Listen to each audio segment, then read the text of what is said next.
Hello and welcome to Access Paranormal. Now tonight I've come to someone's house, would you believe? It's someone I saw on TikTok called Jack O'Lantern.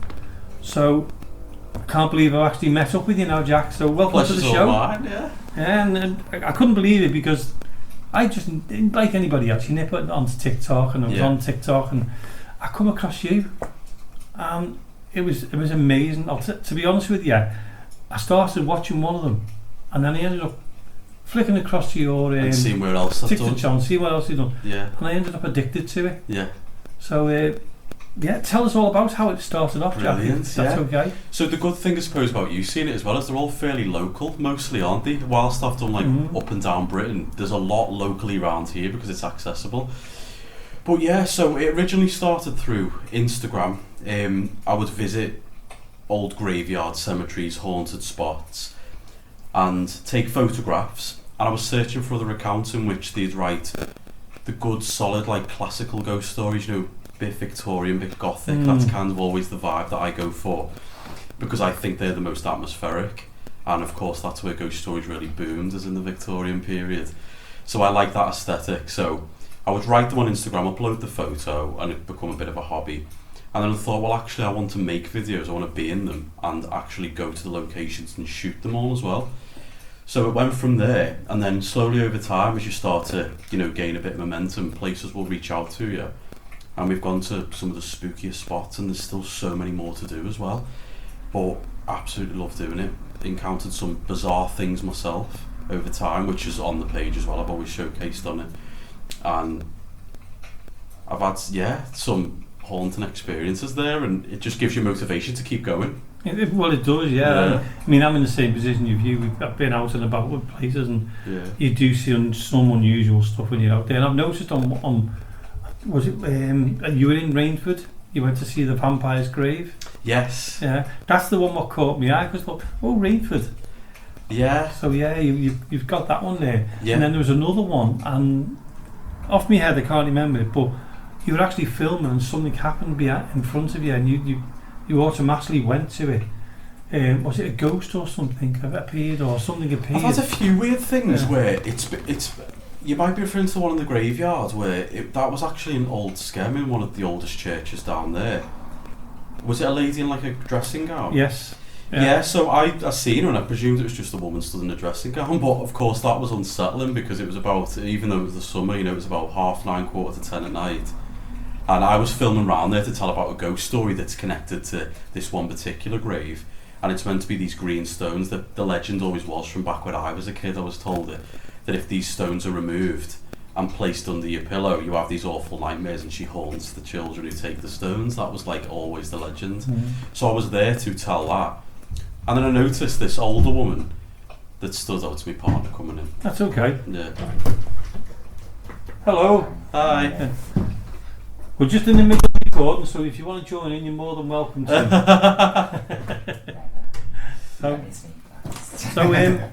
So sorry, this is Jack Partner's just come through, so it's okay. So when you went to the Skelmersdale one, do you actually research them before you go there, or do you research them afterwards and then? Yeah, generally there'll be a reason why I've gone there in the first place. Sometimes a location will catch my eye and I'll just go there, turn up, film it and then research something later on. Or I might then tell a ghost story that somebody's relayed to me and that background fits of where I filmed, if that makes sense. But generally, it's always research beforehand. I'll find where I want to go. And there's no shortage around here, is there, in Britain? No. England itself, you know, there's tons, and as you might have seen, only, what would it be? The weekend before last, I finally started to explore some haunted locations down south. I'd always mainly focus north. Because I love Scotland, Wales, Lancashire is obviously my speciality really. But yeah, I finally ventured down south to the most haunted village in Britain, Pluckley, which was so cool to see. I watched that the other night. Did actually, you? Yeah. It was brilliant to go. Yeah. I've never been that one. So quiet. I don't know what I expected, but you know, because you hear so much about it, enjoying stuff from the paranormal, I thought it would be like more going on around there, but it was pretty much from where we stayed in High Wycombe. It was a good 2 hours from there, up in like sort of the Kent countryside, and it was pretty isolated actually. But I could get a gist of what they were talking about this sense of atmosphere there. And as you will hear on the end of the video, if you watch it, is there's clearly a horse and carriage picked up travelling through the village.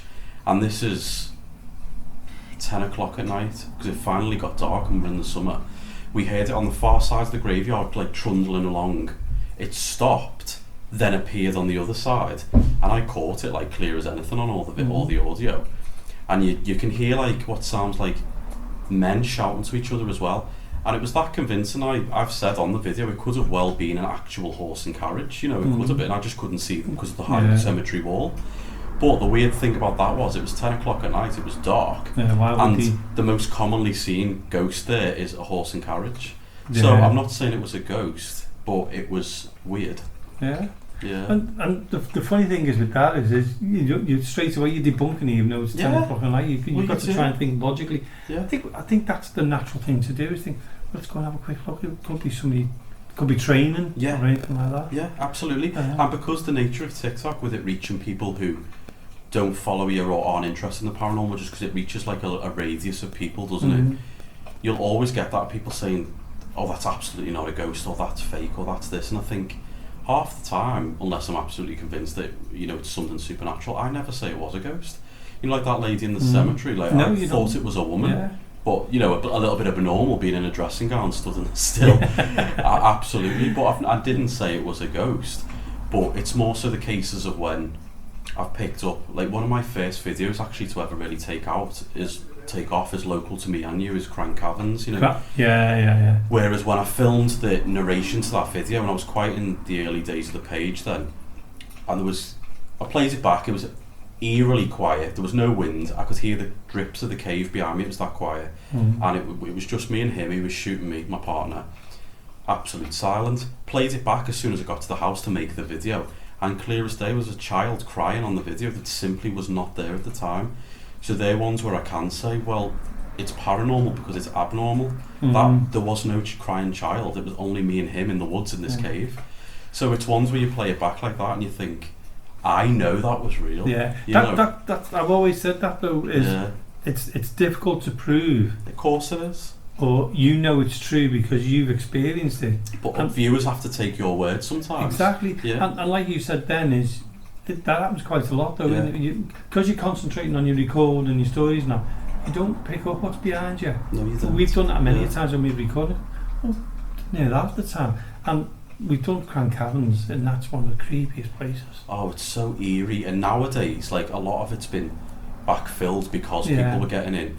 But I first went probably when I was around the age of 19, and you could fully get into the caverns, like, well, quite far. And granted, we only had mobile phone torches, so we didn't go too far, because otherwise you would be stuck. Yeah. And as far as we went into a cavern where you could stand up, it was that high. There was like red writing inscribed on the wall in, I couldn't read it anyway of what language it was. And there was hundreds of tea-light candles that had been used, and they were all blown out. So something had been going on. Yeah, because we noticed that last time we went. Yeah. When we went in, we were doing it for the show, and when we went in, there was tea lights. It might have been a similar time, and they were everywhere. And I was thinking maybe people have been down there, whether it's the rituals, whether they're just trying to camp down there. I don't know. Yeah.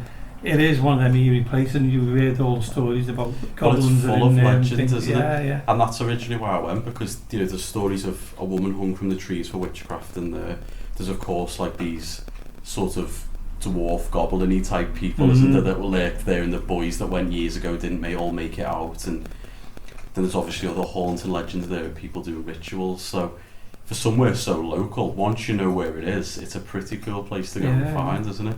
And you've got to be respectful. There's a house next to it, isn't there? So if you are planning on there, just stay to the path. Because it is quite dangerous there as well. Yeah, it is. Well, I wouldn't recommend going in any further than you can see with your eye. No, just stay safe if you can try it. The floor's a bit like clay as well. Yeah, it can be slippy, wet, but to go there and experience some of the haunting things, it's worth the trip.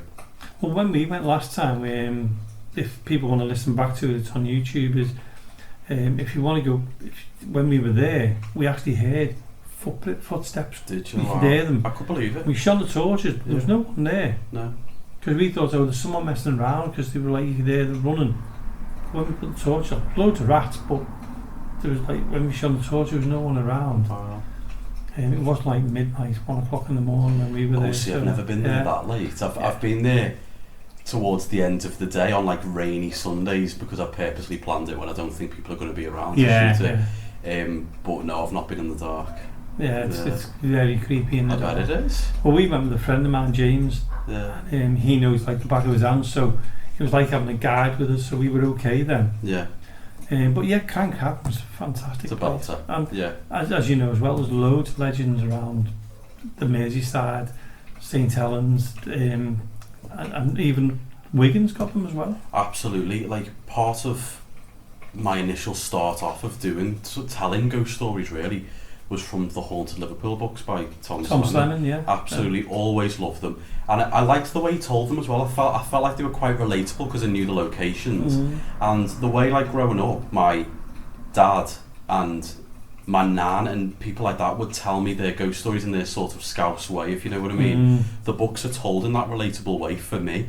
And he'd tell of all these various locations, and that's kind of what initially inspired me, really, because I thought Liverpool's that old and it was hit by the Blitz. And my dad would always tell me about his nan's house when he was young, and this was on a street that is gone now, but it was really old in a historic house. And when my mum had met him, she briefly stayed there and had a few unsettling encounters there. And his nan actually wouldn't stay the night there on her own. When he was a child, she'd just say, "Oh, it's because I feel unsafe being an elderly woman and stuff." But it clearly wasn't the reason why. You know, people had stayed with her and been strangled in the night by something in the bed upstairs. My dad always says it now about going into the basement one night. He said there was an old statue of a boy and a girl down there, like concreted, heavy. He said as he went down to do something for his nan, you know, he clocked them and he never liked them. And when he went back up the stairs again, both of them had moved positions, and he said he's certain that they did. And he still tells me that now. And of awful presences in there, bangs. My mum got locked in there one time and she hadn't touched the door. She witnessed the handle going up and down on its own, and then was just in the bath one night and seen the towel that was perfectly on there get pulled to one side, like she's seen the force of the tug, and it fall off and land on the floor. And I think it's hearing those as a kid and reading the Tom Slemon books that Liverpool's sort of ghostly history just got me fascinated. Well, Tom Slemon was like the number one, wasn't he? Brilliant. Haunted Liverpools. Yeah, he tells them in such a good way. Yeah, and he actually brought a book out, didn't he, where you could do the tours of the ghost tours. There's a pub one as well if you specifically want to see haunted Merseyside pubs, which I think stretches to St Helens Way, being Merseyside. Right. So they're ones where anyone can go for a drink, and you can get a vibe for it yourself. You know. Yeah, we've done a few pubs ourselves and they are interesting. But trying to do a ghost hunt in a pub, you've got to either get there after hours, haven't you? When it's closed, or it's teeming with people. But they're always, you always find ghost stories attached to old pubs, always. That's it, yeah. Well, if you think about it, they must have some kind of connection anyway, because they're that old. Some of the pubs are that old. How many thousands of people have come through these buildings? Oh God, yeah. And one of the oldest around here, in Wigan Town Centre. Have you ever heard of the John Bull Shop House? No. So going to that, you have to go down a street called the Weans, which is the oldest street in Wigan, and Wigan is very old as well, which most people don't realise because they just associate it with the modern day. But it's got a vast history, Wigan. And anyway, you to access it. You go down this little road that's all still the original cobbles. And it's still got flat stones on either side where the horse and carriage would have gone down the road. Yeah. And I believe it was originally separated into cottages, and it's been all knocked through and turned into John Bull Chop House, which has now been there near 500 years. Wow. And that's got tunnels from it connecting to other parts of Wigan underneath. And that's got loads of ghost stories attached in there, of one in particular that used to stand out to me, of a man who'd apparently committed suicide in the top room, which has now like got a gate across it, so you can't really get in properly. But his footsteps are heard walking back and forth up the top, and the barman who was telling me when he learned the nature of why I was there, of the cellars are haunted too, and he often hears the footsteps of someone slowly coming up to the front door. The handle sometimes jigs. When they open it, there's nobody there. Yeah. No, that's creepy, that, isn't it? Me too, especially if can you imagine if you're the last one locking up at night and you hear that coming up the stairs? Jack, I think if there's an intruder, you can stay. Yeah, when I was at Mill Street Barracks, there was plenty of times where I had things like that. Did you? Yeah. But when you go to your graveyard, is it just... Well, no, you've expanded a bit now. I've noticed when you went... Well, you were saying Pluckley before. Yeah. And you mentioned High Wycombe. A good place I'd recommend you to go to down there is the Hellfire Caves. I went. Oh, did you? Yeah, I made a video. Is it up on the video? Yeah, I've not seen that one yet. I uploaded the video there just under a fortnight ago now, actually. So maybe that's why you've not seen it yet. That video's doing brilliantly well as well. It's phenomenal, that but place. I thought nearly knocked it over. It was a place that I always wanted to go.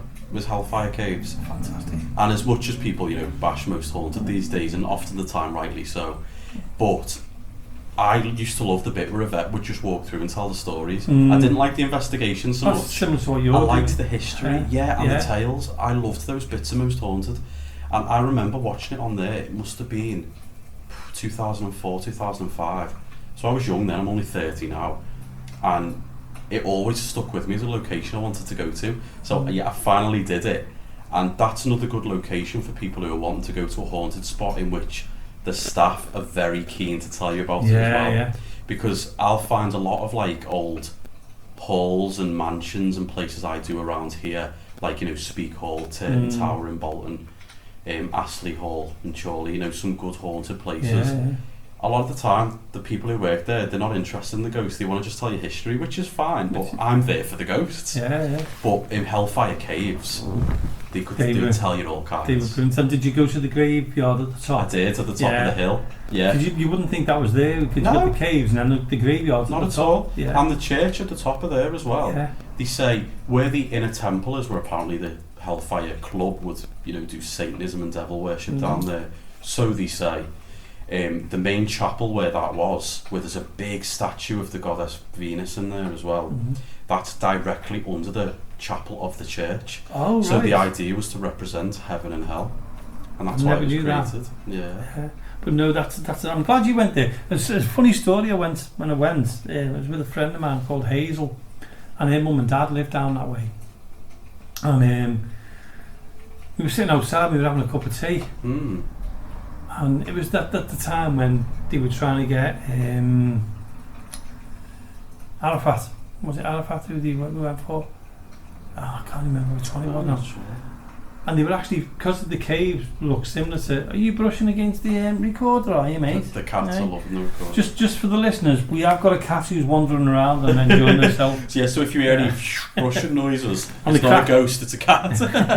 And the crackling noise is the fire. Yeah. And it's not a real one, it's the one on the TV, but it sounds so good. It's too hot for my real fire tonight, isn't it? It's hot anyway, isn't it?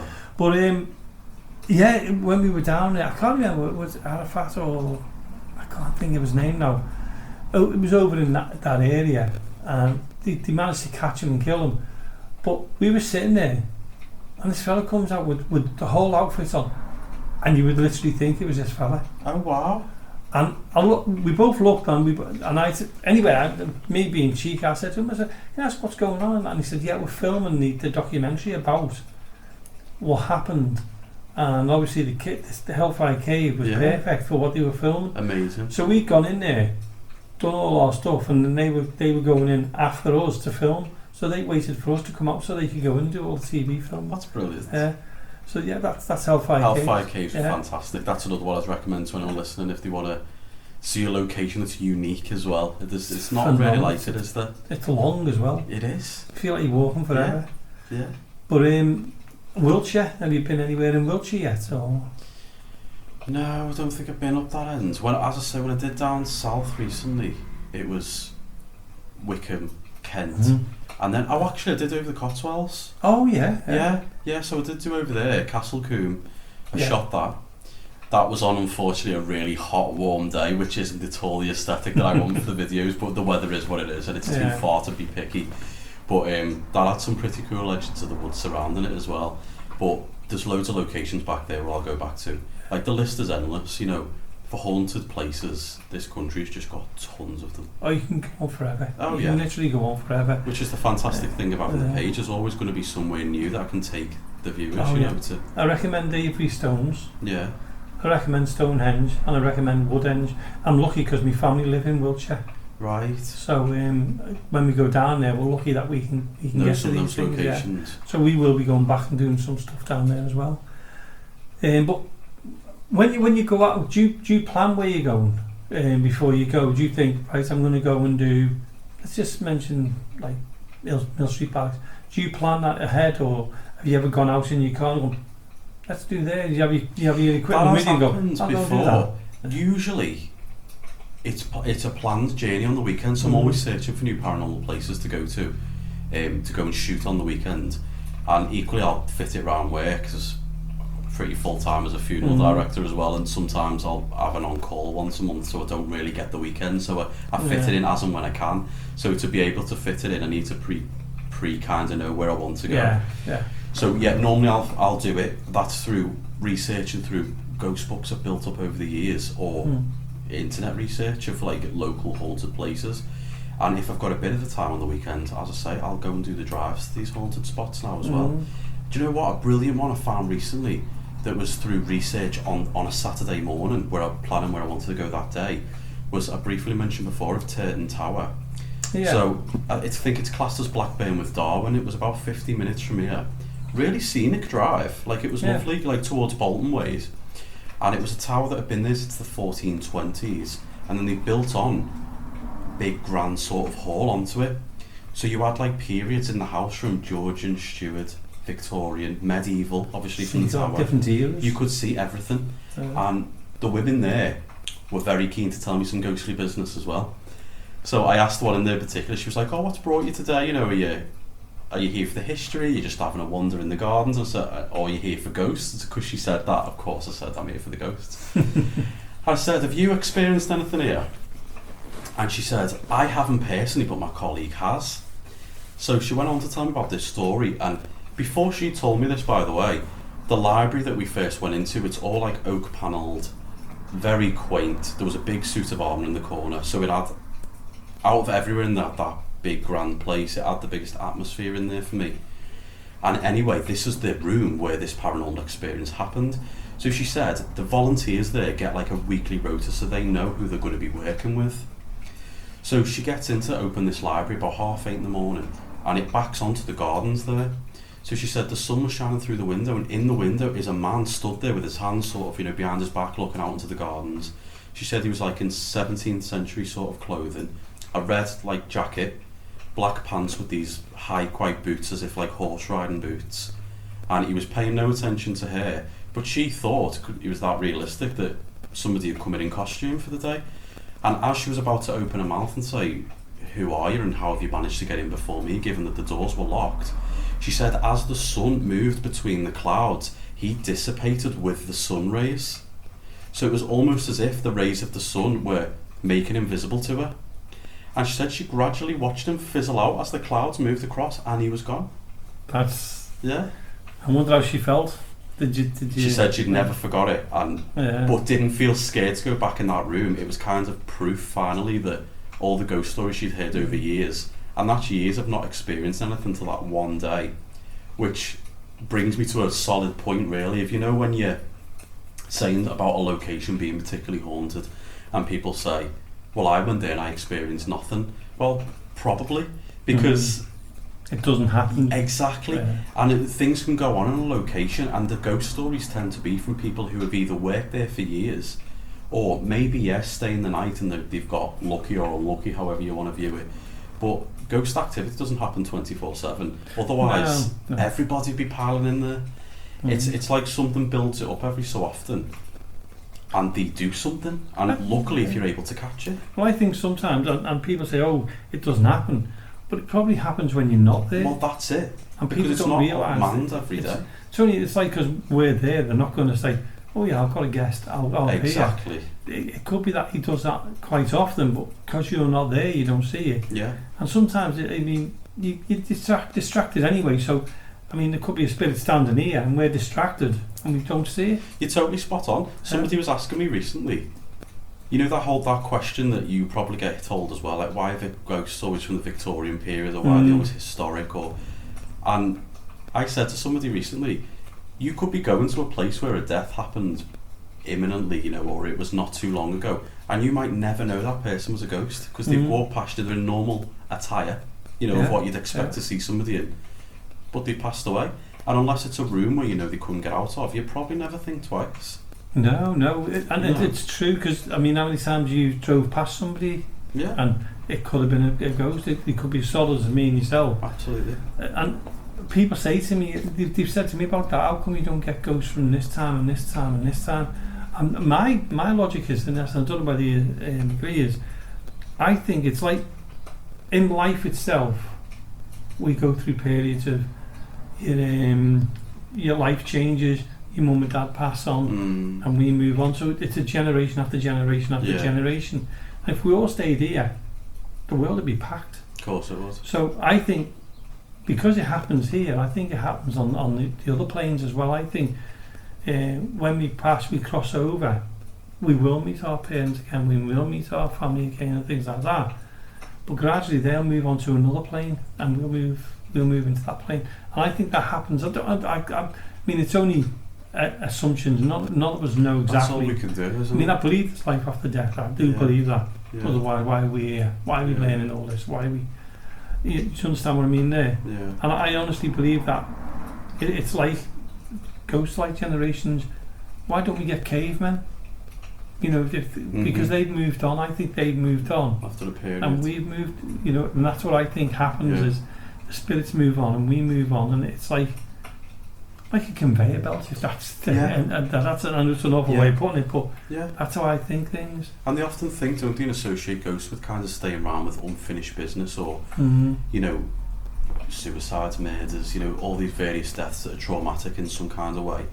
And often the connection there to the Victorian periods is those sort of buildings that were there in that time frame due to, like, say, working conditions of bygone times in Chorley, for example, that used to be, well, Eccleston, that used to be an old mill that had some deaths in. It's because working times of that period were that bad. People were killed suddenly on the job, or, you know, murders went unsolved much more in those days than what they do now. So there would be a sense of unrest if you were killed maybe in an accident that shouldn't have happened, or you were, you know, murdered and it shouldn't have happened. Obviously it never should, and that killer was never brought to justice. That might be a reason more why historical ghosts are staying. Do you know, that's a really great way of thinking. I've never thought of it that way. Because if you think about it, sometimes it's like when you're decorating your house, it's unfinished business until you've done it. It's you know, it's never ends. You've got to finish it. And you're probably right. Is they're coming back to sort that unfinished business out, and so they can settle to relax. I can move on now. And I think as a lot of people probably have. I've heard some scary ghost stories from house renovations. You know, of people moving in and starting up the house again, and like Craig, who came in before, his family still talk now about a really haunted house in Maghull that they only stayed in for a very brief time. And his mum related to me as well in her own words, and you know, she's a doctor, she wouldn't be making this sort of thing up. And she'd said one of the main experiences when they moved in and started to, you know, redecorating, obviously you make it your own home, was they were kept up in the night by this sound of like a hairdryer and sometimes of splashing water, but they couldn't determine where it was coming from. So at first, of course, you think, next door I've got a hairdryer on at 11, 12 o'clock at night, what are they doing? But you couldn't find the source, that was the thing. And they said none of the children, including them, ever liked being in the bathroom. They'd go in, you know, do what you need to do, and they'd be straight out. It wasn't a place where, you know, you spend time getting ready or you bathed, you know, it was in and out, do what you need to do. And one time she said she was shopping in Maghull Square, the taxi driver brought her back, opened the door, and this big gust of freezing cold wind came out of the hallway with a really awful feeling. And the taxi driver said to her, I'm not taking you shopping and I'll leave it at the front door for you. And she said, I'm not going in either, you can take me back to the square until my husband comes home. So she went back and wouldn't go in the house. And then eventually they left it, and they later found out from the neighbour as they were leaving that the previous woman in there, her husband left her, and she took her own life by throwing a hairdryer into the bath. So that everything suddenly made sense. The hairdryer noises, the splashing water, the awful feeling in the bathroom. And apparently all residents who'd been over there over the years had all reported this same awful feeling in the bathroom.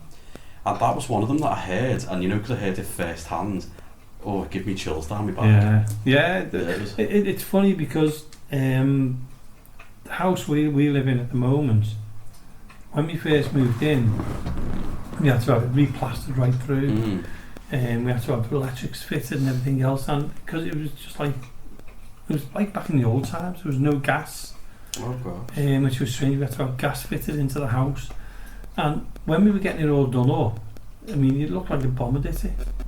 But when we moved in, we get into bed and I don't know how long it was before it happened, and I was lying where I lie, I can look at the door, and the door, it looked like there was a woman standing at the door, and I looked and I went, and I jumped up, but I seen it clearly at the door, and that's when we were going through the process of settling down and everything else. And when you think about it, if you're in someone's house, you're disturbing it, aren't you? Yeah. But then we found we were asking about that, and actually we've been there a while because it was when my mum passed away. It was just after my mum passed away, and we questioned it, and we were saying, well, the lady who used to live here hasn't passed. We know where she is, she hasn't passed, so why was this woman standing there? And we couldn't think of anything, and then we realised it could have been my mum.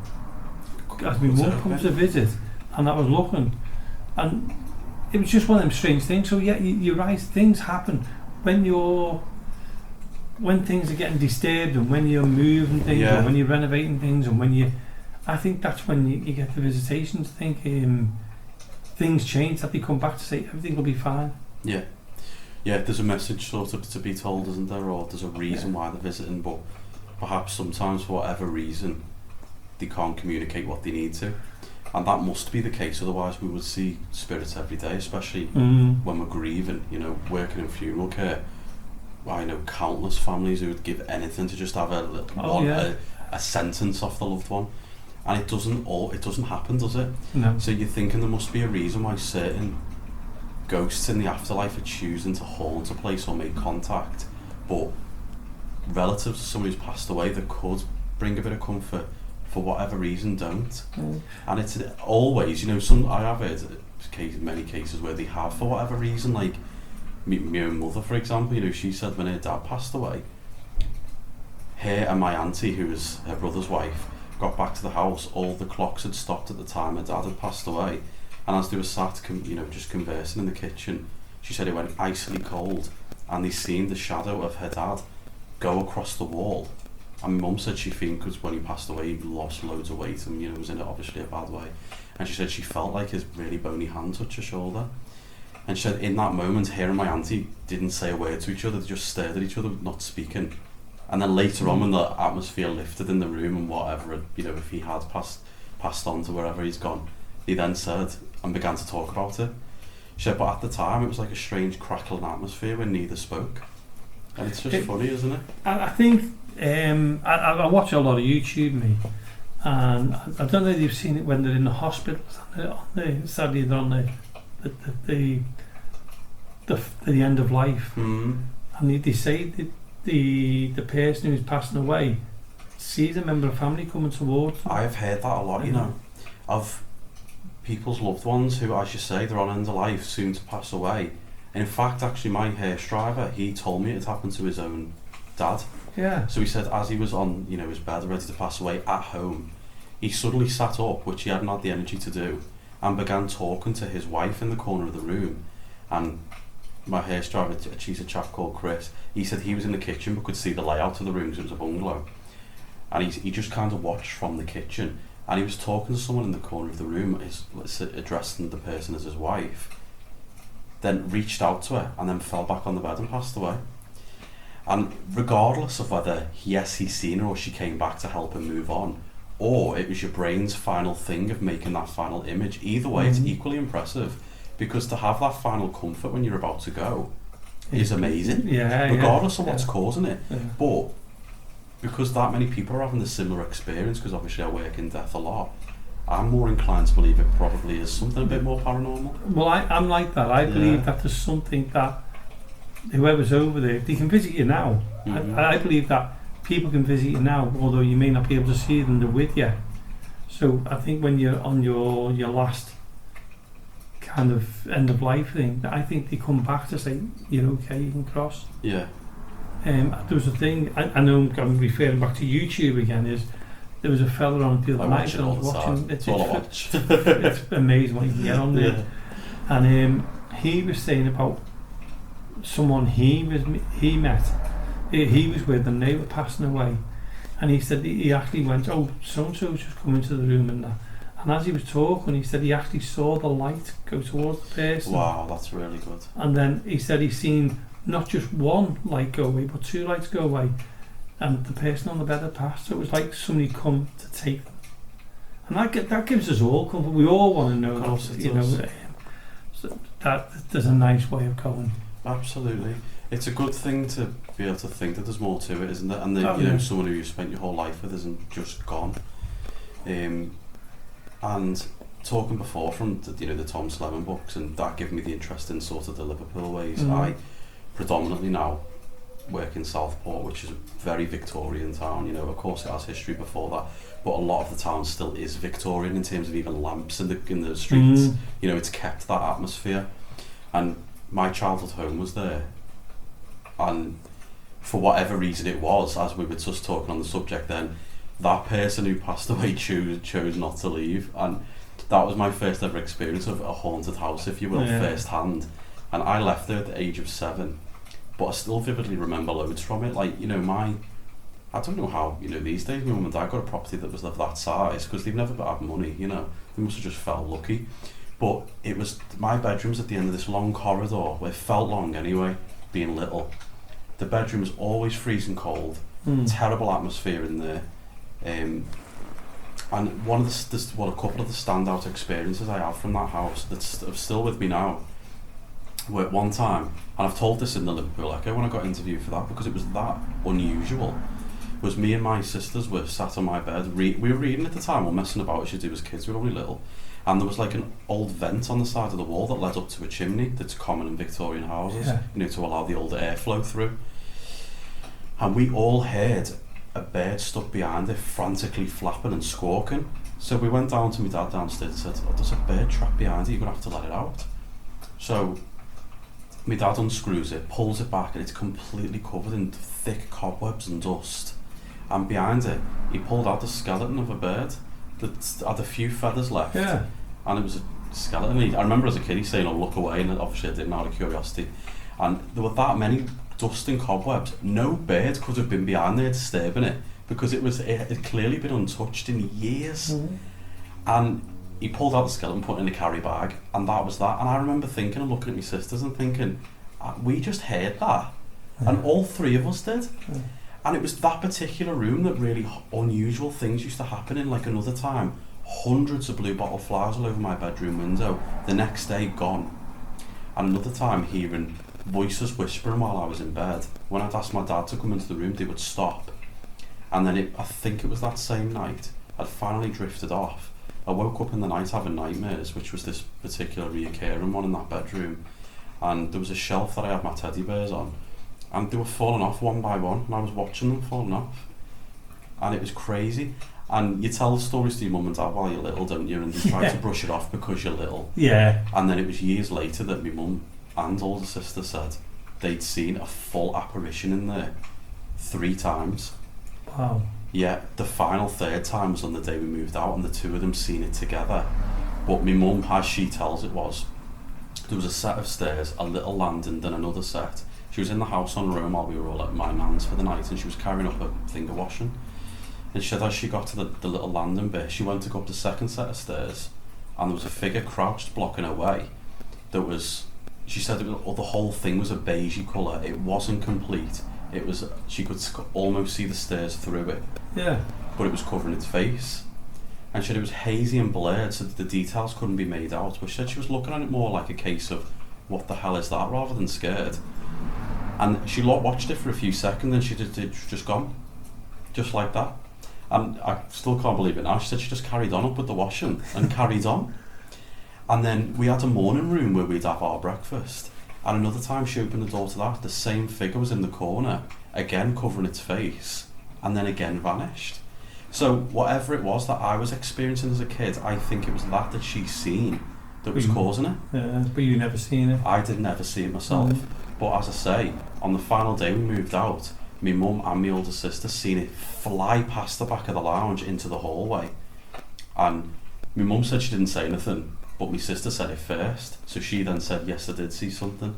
And they were that convinced somebody was in there. They had my dad searching the whole house thinking that there was an intruder in there. And of course there was nobody there. But I think it was the final day we were going, it was caused something, you know, it caused itself to show itself, whatever it was. But the nature of that ghost, like the way I think, if it was a person who was just previously lived there or what have you, the way it made me feel terrified as a child. Why it would do that, I don't know. It's because you're young. Yeah. I mean, when we're kids, we're all frightened of anything. Yeah, but awful nightmares and like my voice being whispered in a horrible voice. I remember the voice was unsettling as well, and the fact it would stop when my dad entered, it was almost like a bit tormenty. Did you not research it, what it was or anything Tried like that? Tried to. Nothing came of it. But here's an interesting coincidence for you, is that when I was new to being a funeral director and I was on call one Saturday, there was a first call came in for Southport, someone had just passed away, and when I logged through the address and everything, it was that very house, the exact house of where I grew up as a kid, that was clearly haunted, and somebody had just died in there. And I thought, what a bizarre coincidence. It was of all the places in Southport, it was that house. Life is strange anyway. Yeah. So I've got to ask you about your Jack-o'-lantern. Where did that name come from? Where did the O-lantern come from? Because I love Halloween. That is how it happened. Yeah. Absolutely love Halloween. And as I say, when the page was in its infancy and I was starting it up, a lot of the pictures were predominantly Halloween-based ones I took, because at that time I wasn't photographing for the page, so it was what I already had. So they were all around that time of year, and I've always loved pumpkins and you know, carving them. You got a cat called Pumpkin. Exactly. And carving them's like a big thing for me in Halloween with my nieces and nephews. So the name took from there really, and that's what I wrote under. And when I write now for the Lancashire magazine as well, even though I sign it off as my proper name Ray, it's still writ under the Jack-o'-lantern, if you know what I mean. And I'll always say, like, if you like what I do, you know, follow me on these, and you know, for other than just reading it, being able to physically talk to the location, you know, that's what I do. But as we were talking earlier, I've never gone from it as the view of a paranormal investigator, which is, I love watching people that do that, but that's not what I do. I go to tell stories and speak to people who work there, who know it firsthand, and then fortunately sometimes I just end up picking up something that's completely unexpected. Right. Yeah. And what made you? I know you get out and about now. You go to all these graveyards and that. What made you want to start? What made you think, do you know what? I think I'll do this. For the fact of researching these locations and hearing them, and never quite finding anybody that did it in the style that I wanted to do it. Definitely. So I try to tell the stories in that sort of, as I say, classic Victorian style, of setting the atmosphere, making the reader feel sort of almost like cozy, but like a little bit unsettled feeling, and that's the style that I went for. And as I say, because I couldn't quite find anybody else that did it in that way, that was my niche then, of the way that I wanted to tell them. And I think my style and how I present myself anyway fits into that whole atmosphere that I want to go for. Definitely. And I'm at home in spooky places, like they're my favourite kind of places, and the nature of graveyards is that you can go to them pretty much whenever you want, whereas I have to set up being able to go to a building, if you will. I can go to a graveyard whenever, and you know, some of the most fascinating ones are ones that you can get into any time of the day.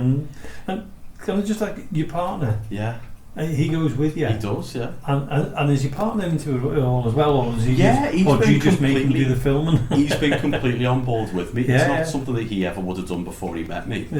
But as I say, it's brilliant, because a lot of the times if I want to be in the videos or speak in them, I've got him to film me with them. And he gets scared in them sometimes more than I do, really, because we did the Pied Bull pub, and it's a hotel as well in Chester. Nice. And that's one of its oldest there, aside the King's Head, you know. And I approached them and asked could I one time, and they facilitated all of it. They were fantastic. And as we went into the basement, and I'd just finished telling a story about the main ghost haunts. There was an older man who fell down the stairs, but he was holding a knife because he was a chef, and it plunged into him by accident. So he's the main ghost that's supposed to be in there. So as we go down to the basements where people are hearing all these clangs, bangs, kegs moving on their own, before, unfortunately, we'd turn the camera on, the barrel next to us was a big ding on it like that, as if it had been bashed, and it scared the life out of Craig, and he wanted to run up the stairs and leave it there and then. But I'm too curious. I'm curious to my own detriment sometimes, and nothing will put me off ever. Yeah. So you don't get frightened of anything? Sometimes I do in the moment, and I'm Yeah. a little bit like, because occasionally I've been telling a story and I picked it up in the old King's Head in Chester where there was 2 loud thumps on the door, and it was picked up clear as day, and that, because it was that loud and unsettling, it almost scared me from opening the door because I didn't know what to expect on the other side. So he actually did that for me. He opened the door for you? Nice one. But usually it would just plough me on to keep going. Now, there was a question I was going to ask you then, and I got distracted by the cat. Oh, the cats are they're lovely, aren't they? Yeah. But that was the question I was going to ask, is when you do your stories, do you actually write them down before you go, or is it do you just read it and then when you get there you know what you're going to be saying anyway? It's a mixture of both. And like an ad-lib? Yeah, a mixture of both. Yeah. So as you'll see, or people who, if they do go and watch my TikTok under the jack-o'-lantern, is I'll narrate portions of it, sometimes in person, or sometimes tell the majority over narration. So if it's something that I want to tell, it's generally the introduction really, and then I like the story to flow as you're viewing the location. So I'll compile it later on from research of history, from people telling me their own stories firsthand, which I'll always try to get because they tend to be the best, because I've heard that from that person and I know it's either it's someone making something up or it's completely true. You can tell. Or I'll be able to then finish it off with things that I experienced while I'm there. So that's generally the format of how I structure the videos. Is usually I'll be there and I'll know the majority of the ghost stories associated with the location prior to getting there, but often I'll get back and through researching before I edit and post it, I've uncovered more that I want to tell. So you'll do a voiceover? Yeah. And I'll try and structure in if I've been there and I've been recording and pick something up that's a voice that clearly wasn't there, or I'll always structure so that's in there too. Right. Yeah. And do you keep a record of all your stories? Do you have it? Yeah. That's the good format of TikTok, being nice and easy, is it creates a library for you almost. So I know where I've been, I know where I want to go back to, and where I haven't been yet, and that's good of keeping my library of where I'm up to. And equally as well, where if it's a case of where I just want to tell the story by the fireside, I'll do that in the house here. Sorry if you hear a brushing, it's the cat brushing against one of the she's back again.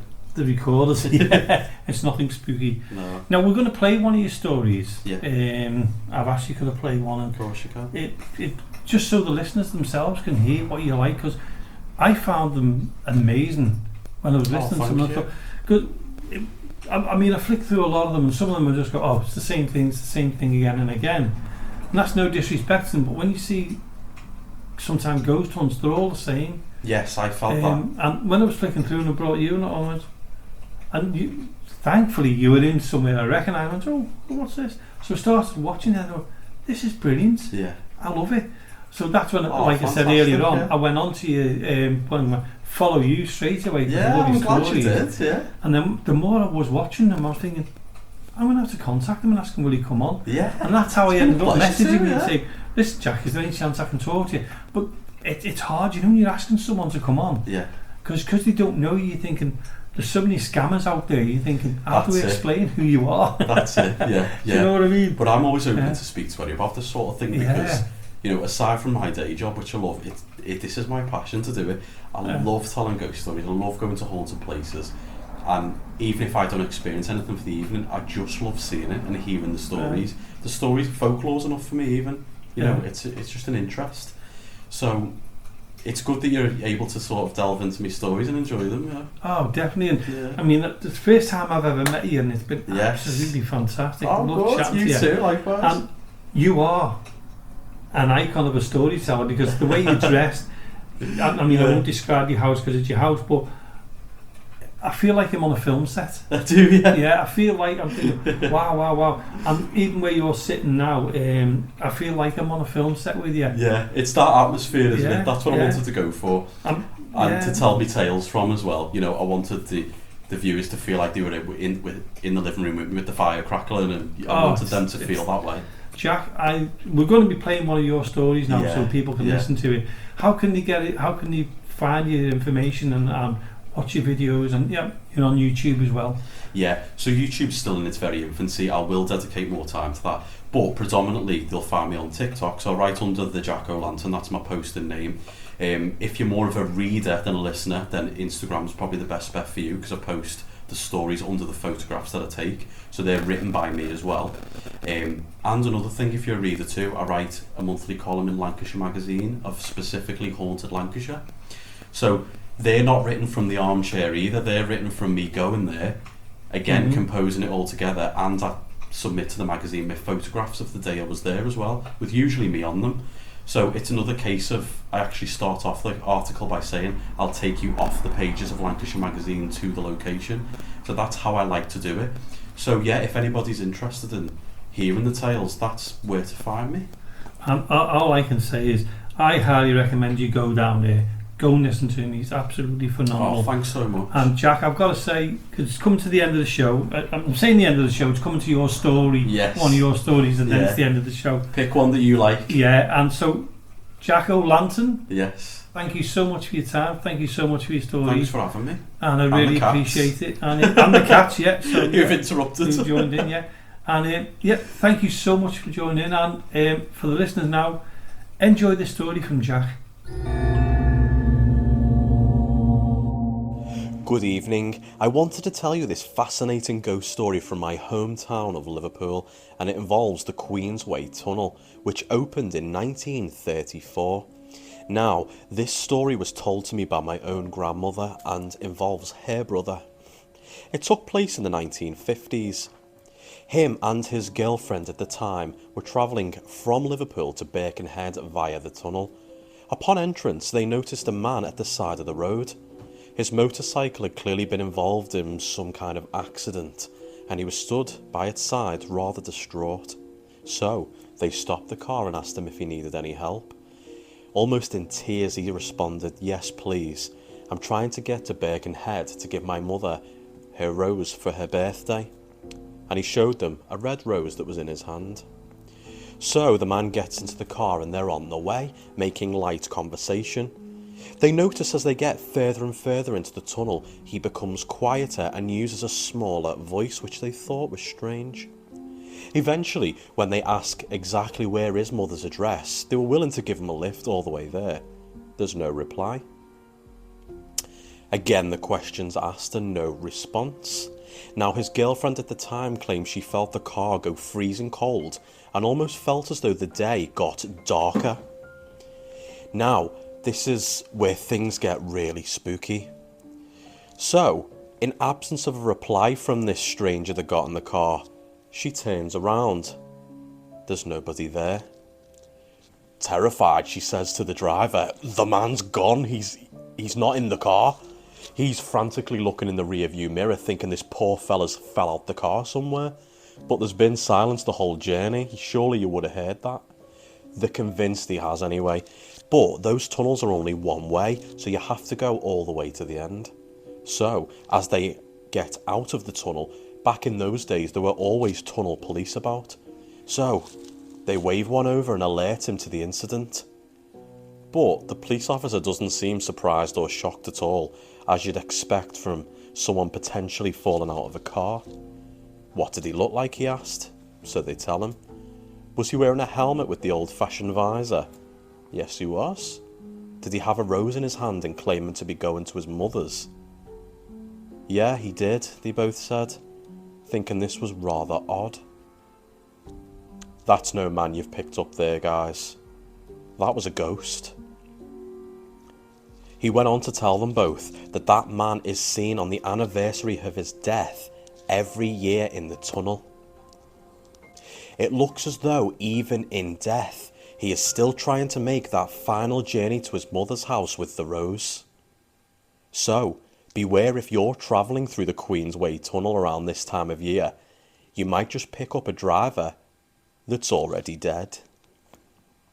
I hope you're sitting comfortably in bed because I've got a chilling ghost story for you, and it's absolutely true. Now, this happened in the early 2000s to a family in Maghull, just outside of Liverpool. Now, when they first moved into the house, strange goings-on happened pretty much straight away. They could hear what sounded like a hairdryer in the dead of night.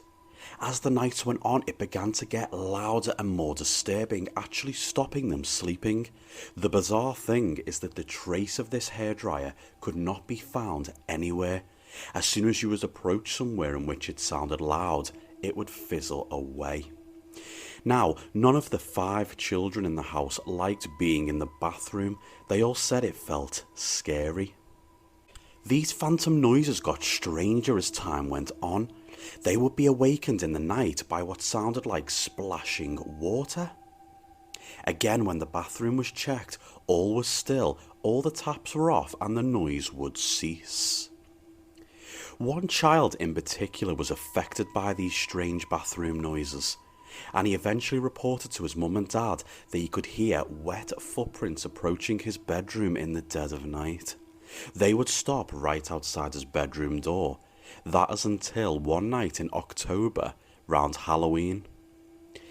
He claims a woman entered his bedroom and described her as looking wet and dead.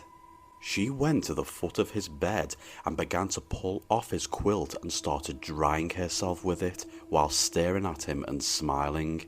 He ran out screaming to his mum and dad's room, of course, and they believed every word.